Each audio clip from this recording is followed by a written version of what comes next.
Hi everyone. जंगल में बहुत सारे जैकल्स और एनिमल्स होते हैं, लेकिन राजा तो सिर्फ एक ही होता है, द लायन। और अगर वो अकेला भी हो तभी भी वही भारी पड़ता है और वही किंग रहता है। तो दोस्तों 4 मई 2026 को तमिलनाडु की धूप में एक ऐसी पॉलिटिकल सुनामी आई जिसने 60 साल पुराने एम्पायर को वो एकदम ही गिरा दिया। और इमेजिन करो कि एक ऐसा पॉलिटिशियन जो 1989 से मतलब एमएलए है, सोचो इतने पुराने हैं वो, जिनके जो फादर है 5 बार सीएम रह चुके हैं और जो खुद सिटिंग में सीएम है, एमके स्टैलिन, वो अपने ही किले कोलथूर कॉन्स्टिट्यूंसी में हार गए। एक ऐसे इंसान से जिसके पास ज़ीरो पॉलिटिकल एक्सपीरियंस था और जिसने अपनी पार्टी सिर्फ 2 साल पहले ही उसने लॉन्च करी है। और हम बात कर रहे हैं जोसेफ विजय की, एक सुपरस्टार जिसने स्क्रीन से निकाल कर डायरेक्ट तमिलनाडु की इंडस्ट्री में अपनी छलांग मारी है। और आज हम स्पिल करेंगे कि वो विजय ब्लूप्रिंट, जिसने इंडिया के सेकेंड रिचेस्ट स्टेट का पूरा पावर, अपना स्ट्रक्चर पूरा उसने डिसमेंटल करके रख दिया है। एंड ये हिस्ट्री का सबसे बड़ा एक पॉलिटिकल ट्विस्ट है, बहुत ही बड़ा प्लॉट ट्विस्ट है। एंड इसमें बिल्कुल ही किसी ने एक्सपेक्ट नहीं करा होगा कि वो इतना ज़्यादा हो जाएगा। तो इस विन की इन डेप्थ एनालिसिस करते हैं। उसके लिए पहले अपन को बैटल फील्ड देखना पड़ेगा इनका, कि जो तमिलनाडु है वो कोई एक नॉर्मल स्टेट तो है नहीं। इसकी पॉपुलेशन है 76 मिलियन, मतलब ये यूनाइटेड किंगडम से भी ज़्यादा बड़ा है। और economy, it's the second richest state in the India by GDP. And since 1967 यहाँ सिर्फ 2 ही पार्टीज़ का राज रहा है, एक डीएमके और दूसरी है एआईएडीएमके।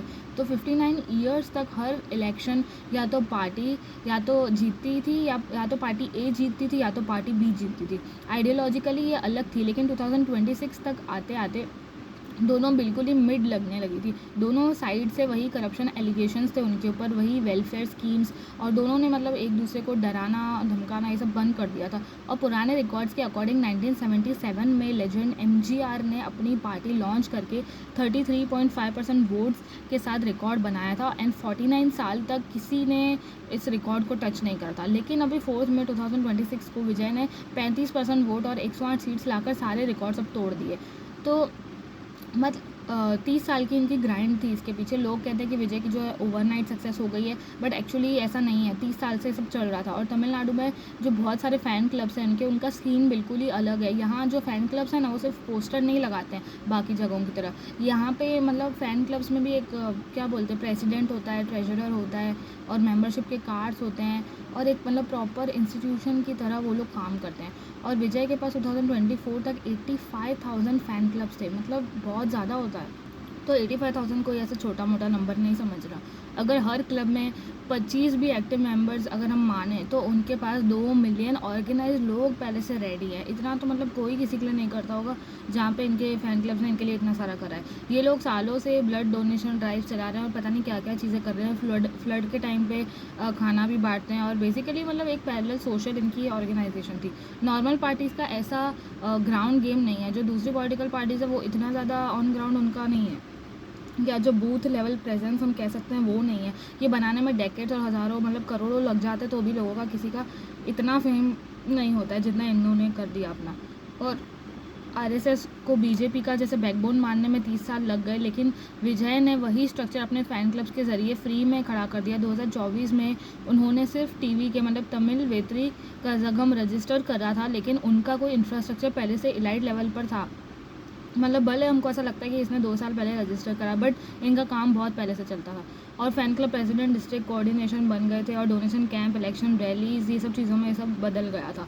और बाद में क्या हुआ कि अब हम बात करते हैं मार्केट गैप की। 2026 में तमिलनाडु के 31% जो थे वोटर्स, वो अंडर 30 थे। मतलब 18 मिलियन लोग जो कि यंग है। इनके लिए जो जयललिता की जो करुणानिधि और जयललिता की जो राइवलरी है वो सिर्फ हिस्ट्री टेक्स्ट बुक की पार्ट थी। इन लोगों को क्या पता कि वो वाले पॉलिटिशियंस के साथ क्या हुआ। इन्हें हेट पॉलिटिक्स या पुरानी दुश्मनी का कोई मतलब मीनिंग ही नहीं था। यंग वाले वोटर्स तो अपनी अलग ही आइडियोलॉजी फॉलो करते हैं। यंग वोटर्स को चाहिए था सॉल्यूशन, कि भाई अपने को जॉब्स चाहिए, ड्रग पेडलिंग के खिलाफ एक्शन होना चाहिए, वुमेन सेफ्टी होनी चाहिए, या ऐसे लो कॉस्ट ऑफ लिविंग हो, या ऐसी टाइप की चीज़ें चाहिए थी। लेकिन डीएमके और एआईएडीएमके सिर्फ इस बात पर लड़ रहे हैं कि कौन ज़्यादा फ्री गोल्ड या फ्री एलपीजी सिलेंडर्स देगा। तो दोनों की आप आइडियोलॉजी का डिफरेंस देखो। जिन्होंने विजय को वोट करा है उनकी, और जो पुरानी पार्टी चलती आती है उनकी, दोनों के वोटर्स के आइडियोलॉजी में फ़र्क है। दोनों मैनिफेस्टोज बिल्कुल आइडेंटिकल लगने लगे थे। ऊपर से डीएमके ने एमके स्टालिन के बेटे को डेप्यूटी सीएम बनाकर विजय को एक परफेक्ट विलन भी दे दिया है। तो जब कोक और पेप्सी दोनों के टेस्ट सेम हो जाए तो पब्लिक क्या थर्ड ऑप्शन हमेशा ढूंढती है ना। तो विजय ने वैसा ही किया। उनका मैसेज सिंपल था कि भाई वो लोग करप्ट हैं, I am not, if you want if you want change then vote for me, ये उनकी एग्जैक्ट लाइन है कि भाई वो लोग करप्ट है और मैं करप्ट नहीं हूँ, if you want change then vote for me, ये लाइन उन्होंने बोली थी पब्लिक में। उसके बाद एक ट्रेजेडी हुई, सफ़र में एक बहुत बड़ा एल भी आया था। इलेक्शन से 7 महीने पहले 27 सितंबर 2025 को करूर में एक जो रैली हुई थी, वहाँ पे टीम ने एक्सपेक्ट करा था कि 10,000 लोग होंगे, लेकिन इंडिया में तो लोग बहुत ज़्यादा हैं, तो वहाँ पे कितने लोग पहुँच गए, 27,000 लोग पहुँच गए वहाँ पे। और 38 डिग्री इतनी ज़्यादा गर्मी थी वहाँ पे, लोग 7 घंटे से वेट कर रहे थे कि विजय का कॉन्वॉय आएगा आएगा आएगा, लेकिन विजय का कॉन्वॉय हो गया लेट। जब विजय की व्हीकल आई तो इतनी मतलब भगदड़ मच गई कि 41 लोगों की जान चली गई। 41 लोग ना बहुत ज़्यादा होते हैं, जिसमें 9 तो बच्चे ही थे। अपोजिशन ने कहा कि अब विजय तो गया, इसके तो रैली में ही ये संभाल नहीं पा रहा है, तो आगे क्या करेगा। तो सबने यही बोला, उनके ऊपर क्रिमिनल चार्जेस लगाए, PR डिज़ास्टर, मतलब एक तरीके से हो गया। लेकिन कैंपेन जो है 3 हफ्ते के लिए साइलेंट हो गया था उनका। लेकिन यहाँ विजय ने कैसे गेम बदला, उन्होंने पॉलिटिशियंस की तरह एक्सक्यूजेस नहीं दिए, उन्होंने वो कैमरा पे आए, रिस्पॉन्सिबिलिटी ली और फैमिली से मिले और अपनी पार्टी से उनको कंपनसेशन दिलवाया। और तमिलनाडु की जो जनता है, तमिलनाडु की जनता ने डेकेड से सिर्फ वही पॉलिटिशियन देखे थे जो फ्लड या डिज़ास्टर के ऊपर अकाउंटेबिलिटी डॉज कर देते थे, लेकिन विजय का जो था रिस्पॉन्सिबिलिटी लेना लोगों को दिल को छू गया। और इसका रिजल्ट क्या हुआ कि 85% जो वोटर्स थे वो अपने इसके फेवर में ही आ गए। एंड जो हिस्ट्री में सबसे ज़्यादा हाईएस्ट है, 85.1% वोटर टर्नआउट हिस्ट्री में हाईएस्ट है, वो इनके फेवर में आ गया। एंड दूसरा क्या हुआ इसके बाद कि जो नेशनलिस्ट थिंकिंग हो गई कि जीत तो अब हो गई, लेकिन अब हमें फ़ैन की तरह नहीं, एक सिटीज़न की तरह सोचना होगा। 3 जो बड़े चैलेंजेस हैं जो विजय के रास्ते में अभी खड़े हैं, वो ये है कि मेजोरिटी का जोल। विजय के पास 108 सीट्स है, लेकिन मेजोरिटी के लिए 118 चाहिए, तो वो 10 सीट जो है वो शॉर्ट पड़ रही है। इसका मतलब ये है कि उन्हें उन्हीं पार्टी से डील करनी पड़ेगी जिन्हें वो करप्ट कहते थे। तो क्या उनका पहला एक्शन ही उनके प्रॉमिस के खिलाफ होगा। और दूसरा ये है कि विजय का तो ज़ीरो एक्सपीरियंस है इसमें, विजय के पास गवर्नेंस का कोई भी एक्सपीरियंस नहीं है। पॉलिटिकल ब्यूरोक्रेसी चलाना मूवी लॉन्च करने से बहुत ज़्यादा डिफरेंट और कॉम्प्लेक्स होता है। और तीसरा है फ्री बीज ट्रैप, जो उन्होंने मतलब फ्री की चीज़ें प्रॉमिस कर दी है।